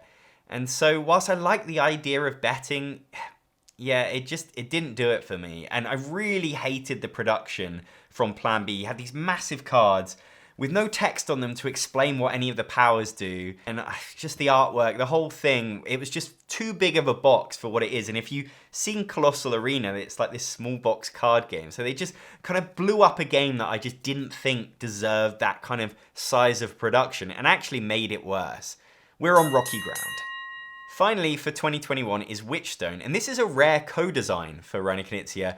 There's another name on the box. I don't know how much each person was involved, but what I can say is that you've got this puzzle board in front of you and you're placing domino tiles on it, very much like Ingenious, where if you connect up these icons, you're gonna get to do a bigger action. It's a much bigger game beyond that. You've got route building in the middle. There's, it feels like a real engine building game. There's a lot going on. And for me, there's too much. Like, it's not my kind of game, partly because most of what you're doing is very insulated. You're focused on your own personal board. You're not really too concerned about what the other players are doing. So it doesn't feel Knizian to me. It's certainly not my style of game. Yeah, I like what they did with the Ingenious mechanic, and I do wonder whether it was just kind of like, can I use this mechanism and put your name on the box? Because I know that's happened with other games. Like Uwe Rosenberg made Nova Luna and credited a designer just so that they could kind of borrow one of the mechanisms. So maybe that's what happened. It doesn't feel like his other games, and it's not a game for me. We're on rocky ground. Moving into 2022, we've got Hot Lead, and this is a card game with a mechanism I've seen many, many times, sometimes from Reiner Knizia, sometimes from other designers, where you all simultaneously pick a card, and based on the number of that card, the ranking is going to determine what you get. So you can see what's available, and you're effectively like picking a card. You don't know where you're going to end up in that line, but you're sort of hoping, oh, if I play a lower card, then maybe I'll get this one on the left-hand side. But it very much comes down to what the other people are playing. So it's a light filler game. You don't have a lot of control, but it is a nice amount of player interaction, and there's kind of like the surprise reveal, kind of hoping for something and sometimes getting it. So I don't dislike that mechanism, but I feel like I've seen this done better in other games, but it's still solid. I'd play it, so it's just a Game Boy. Another small card game is Longboard, where you're creating runs of numbers with these surfboard cards, a little bit like Lost Cities, but you have like a public hand that other players can steal from, and in this you've got objectives that you're working towards as well. I didn't feel like it was as tense and tight as Lost Cities. It's also a multiplayer game. It goes to 4 players. It just didn't grab me, have the magic of like some of his better games. It works, and for me, it's just a Game Boy.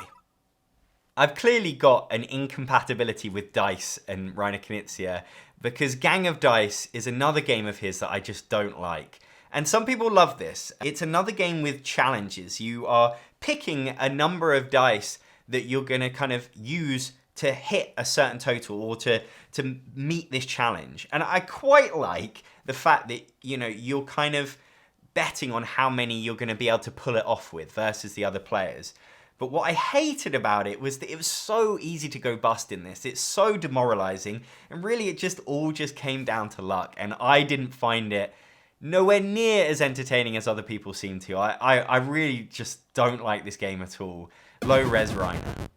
Pew Mafiosi is this weird like trick-taking hybrid where you're playing numbered cards, and the second highest will end up in this hierarchy, and you pick where you go in that hierarchy, and that might give you some points. But then later on, when people come in, they could bump you down, which loses you points. I really felt like I had little control in this game. It just sort of happened. It's quite punishing getting knocked down the hierarchy, but in terms of the numbers you get, how it plays out, like how can you control whether you're like the second highest in a round?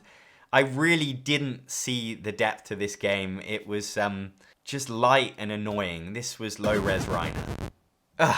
This was a bad year. San Francisco was another game that I was really disappointed by. I was excited for the theme. It looked like you were building a city. It's a tableau building game. You're getting cards and putting them onto your personal board. So already I don't love the kind of personal board thing. I don't think that's kind of where Knizia is at his best. But the way that you got the cards in this game just felt so frustrating. Just so many cards would pass you by. There just felt like a real lack of control in terms of getting what you want. And yet, on that board, you really needed certain things. And it's one of those games that was just way more frustrating than it was hopeful. I really hated this one. Low res Reiner. Soda Smugglers is a rare bluffing game. And this one very much feels like a simplified version of Sheriff of Nottingham. One person is kind of the border control, and you will submit some suitcases, and they will decide whether to kind of open them or whether you'll get away with it.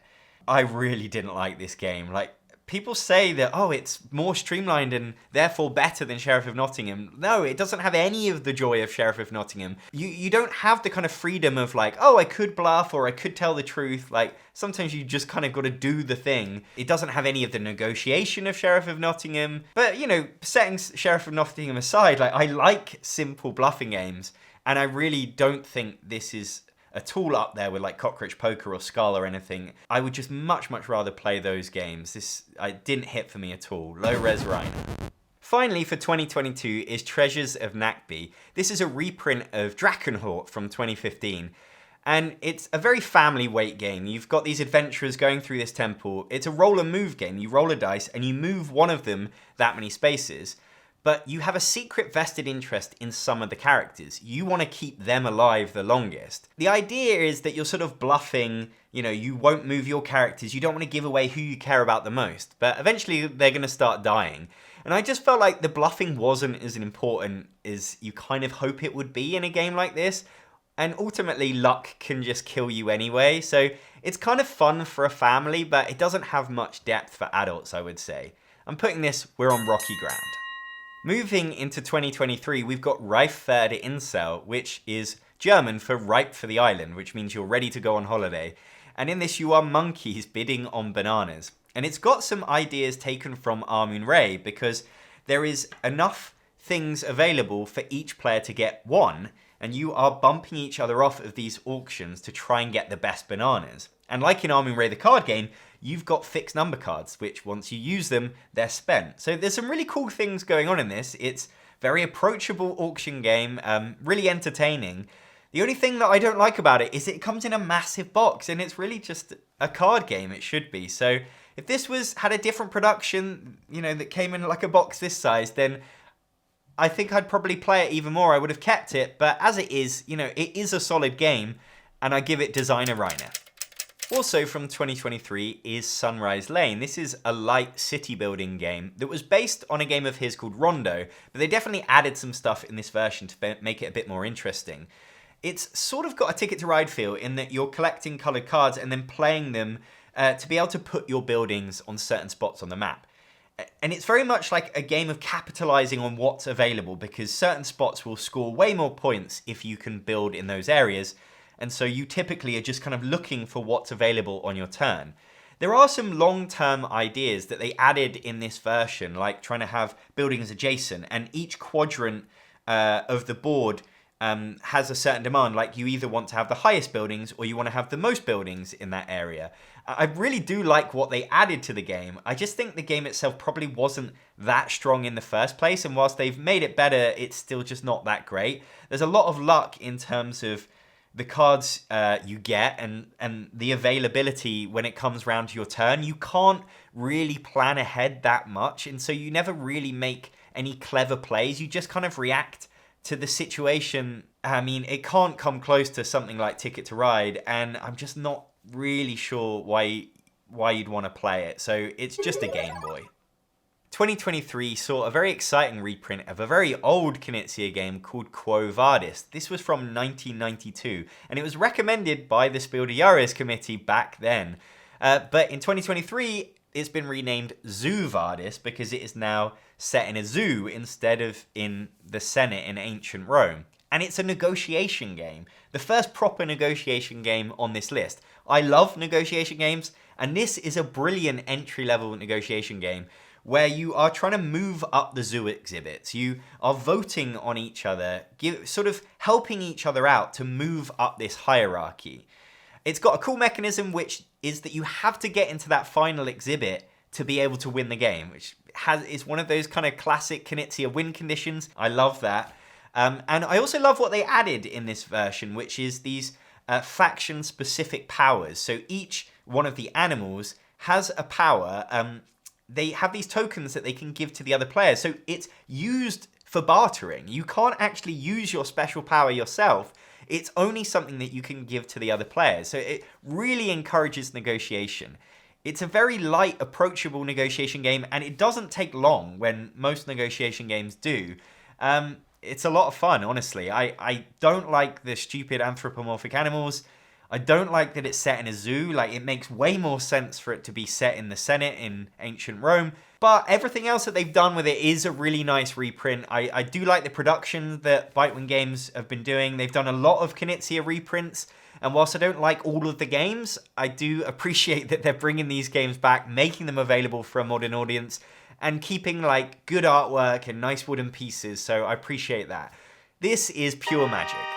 Havilandi is another tile placement game with shades of Blue Lagoon and Through the Desert. Once again, you've got a shared board where you're placing your tokens down, you're trying to connect up lines, and you're going to be getting in each other's way a bit. Probably not as much as in those other games, so I do prefer those.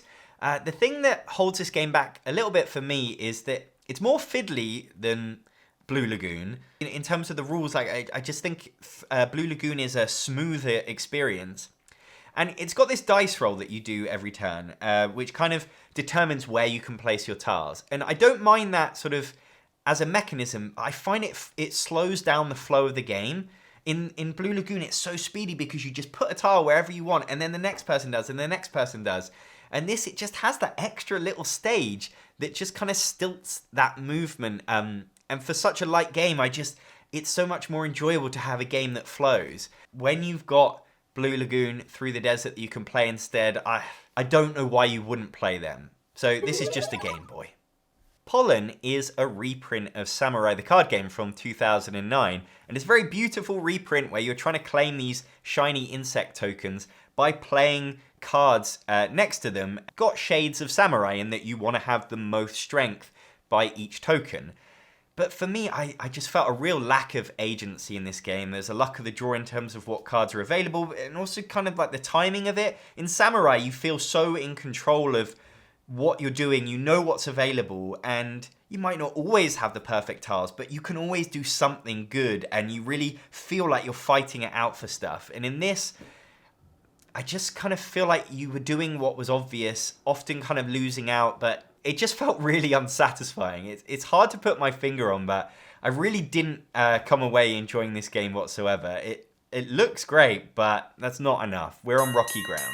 We're finally in 2024 this year, and Marabunta has been a real pleasant surprise for me. It's this lovely small box 2-player game that combines I Split You Choose and Roll 'em Right, but Roll 'em Right with a shared board, which is just brilliant. You can trust Knizia to take these things that people have been playing around with for years and do something that just blows them all out of the water.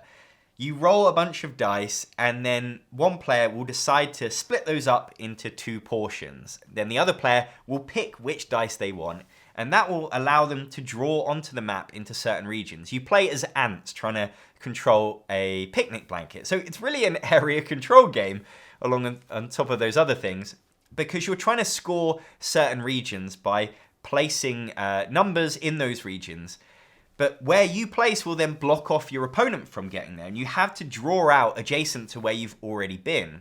Some dice you're going to want a lot more than others, so when you're making that decision of how to split them up, it's a really tough decision because you really want certain things, but you know if you put all the good stuff together, they're just going to take it first and you'll end up with nothing. The only downside I would say to this game is it's over quite quickly. It's a very short game, and that's usually a great thing, but it's here and gone almost a bit too quickly for the experience. Maybe it could raise to the top tier, but for now it's a very solid pure magic. Cascadero is another new design. This one is another tile placement game with shades of Through the Desert and stuff, but I actually say it's not as familiar to those games as kind of what we've previously talked about. It feels like its own thing. And it sort of reminds me of Babylonia in the sense that here he is combining maybe some stuff from old, but creating like a newer, deeper experience. This feels like a little bit more strategic and involved than even Through the Desert, certainly than Blue Lagoon. This one, you have tracks that are sort of, that the cascading comes from you moving up these tracks, and then that unlocks you to move up other tracks. So we've seen that before in Celtis and Lost Cities, the board game. And I do like that, but it's also can make it kind of an insular game. You are very focused on like what you're doing. And then what's happening on the board is sort of unlocking your movement on those tracks. You're placing down your horses, connecting to cities. It looks like more interactive than I find that it is. There are some connections that you need to make to meet public goals. And I do like the racing towards the public goals. But in terms of getting in each other's way and blocking and stuff, it doesn't happen as much as in Through the Desert. It's not as interactive and combative in that way. The game is a lot more about kind of like your clever use of what's available and, yeah, like I say, racing up those tracks. It's just kind of a different style. I think it's probably a more thinky game than those. And it's got some really cool stuff going on. Like, for example, you have your own track and you need to get to the top of it if you have any chance of winning the game. So it's got like a Knizian endgame condition, which I really like. It's not my style. I could see it feels like a more kind of, it's more popular with like the modern zeitgeist of game design. So it doesn't feel as Knizian to me, but it's like he's kind of going with what's popular now, and I can appreciate that. It's not fully for me, but like I did really enjoy this game. It's just like it's not in the upper echelon. So I'm giving it Designer Reiner. Mlem Space Agency is a rare thing because we finally found a push your luck dice game of his that I like. And the reason I like it is because you're all in it together. You are astronauts in a spaceship and you're trying to move further into space, and at some point you'll get out when you think that the ship's going to crash. So the captain will roll the dice, and depending on what results they get, they will be able to move into space. And each space in space will only allow you to use certain numbers of dice. And depending on how many dice you have left, it's like, do you think we're going to be able to roll something this turn and keep moving, or are we going to go bust and be sent back? If you think we're going to go bust, then now's your time to get out. And you can get out on moons for like immediate points or on planets, and these are like area majority places, so you're trying to have the most of your astronauts on these planets at the end of the game. I really like that. So it's very much about like just playing the odds. Like you're looking at the situation, you're thinking, can we make it? And there's really entertaining moments in this game where everyone else gets out in except one player, but they manage to make it all the way to the end. It's really cool like that. But there's a game called Celestia, not by Reiner Knizia, which does a lot of the same stuff, but it makes it a lot more about reading the players. There's bluffing in that game, and it's kind of what cards do you think the other players have? And I just much prefer that, because in that you're not just reading the odds, but you're more so reading the other players, and it's more interactive. There's more surprises because you don't know what's in each other's hands. Whereas in this, it just feels a bit more statistical. You know, you're going off the probabilities. And whilst it's still entertaining because you're in it together, Celestia is just better. So I do think this is a good game, but I've got another one that I'd rather play. So this is getting Designer Reiner. Llama Cadabra is now the 4th version of Llama, after Llama, Llama Party, Llama Dice. And this is just Llama the card game with an added mechanism. You have these magic shows where they occur at certain points, and then you all have an opportunity to play a llama. So it's a good way to get rid of a llama, but if you don't have one, you have to take penalty points. For me, it's just unnecessarily chaotic. I didn't really find it entertaining. It's just adding more rules to an already great game. Didn't need it. So this is we're on rocky ground. Just get llama instead. And finally, we have Cascadito, which is like the roll and write version of Cascadero. So it's a very common thing these days. I mean, it's been happening now for years. You release a Reiner Knizia game, the big box, Cascadero, and then you release like a sort of smaller card game or dice game to sell at the same time. And Cascadito is a solid roll and write game. It copies some of the ideas of Cascadero in terms of how you're connecting to cities, and you've got the tracks that you're moving up. I felt it had a nice flow to it with the dice drafting. You know, it moved quickly. But ultimately, it's this insular roll and write puzzle. You're not on a shared board. You are doing your own thing on your own map. And that just isn't my kind of game. There's other roll and write games I'd rather play, and certainly other Knizia games. We're on rocky ground. So that's it. Those are my 100 games by Reiner Knizia ranked. If you want to buy any of my top picks, I'll put links in the description below. And let me know in the comments which games of his you think I should have had in this list. Like, I probably just couldn't get hold of them, but I would love to hear about like the hidden gems that I still need to check out. If you want to support the channel, then please become a patron on patreon.com/Actualol. And if you like this video, please subscribe to see more like it. I'm John Perkis. Thanks for watching.